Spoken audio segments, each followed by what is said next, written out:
Так, ну вот, это то, чего нет в отзыве. Сейчас я покажу. Значит, вот такая вот удобная у пылесоса. Удобная функция есть. Это функция выдува. То есть можно взять вот так вот, вставить сюда. И пылесос будет дуть. Очень удобно. Можно, например, мангал раздуть. Или еще что-то, да, такое. Подуть куда-то. Вот. И, значит, вот такой бак для мусора. И можно и воду собирать тоже. Вот такой вот фильтр есть. Вот такой вот фильтр внутренний. И вот такие вот мешки, да. Вот так вот раз. Опа. Вот там у меня столько пыли. Я тут уже пылесосил. Подключал к пиле, когда стелил вот этот ламинат. Ну, вот такой вот бак, довольно-таки вместительный.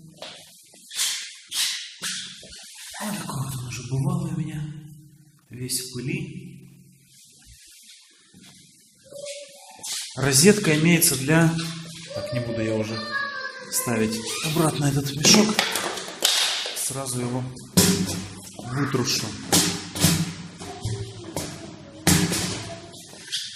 Так, вот он переключатель. То есть, получается, у него, сейчас сфокусируется, у него два положения. Давай, фокусируйся. Это просто включается пылесос. Вот, просто включается пылесос.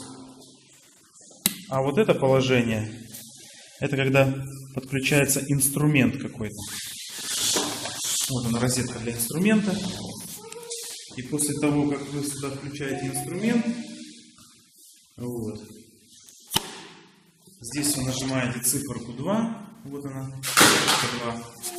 И когда включается инструмент, начинает работать пылесос, прежде всего. Точнее, одновременно с инструментом.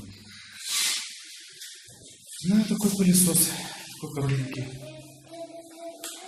Довольно-таки мощно он, прям мощнее обычного такого домашнего пылесоса, который вот у нас есть, да? И хорошо очень собирает, и в принципе и обычную пыль, и опилки, и мусор всякий, и в общем шпаклевку, ничего он не боится.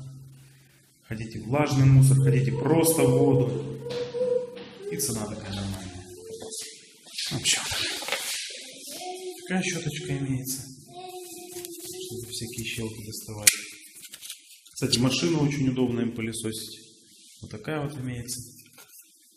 И обычная швабра. Ну, в общем, все.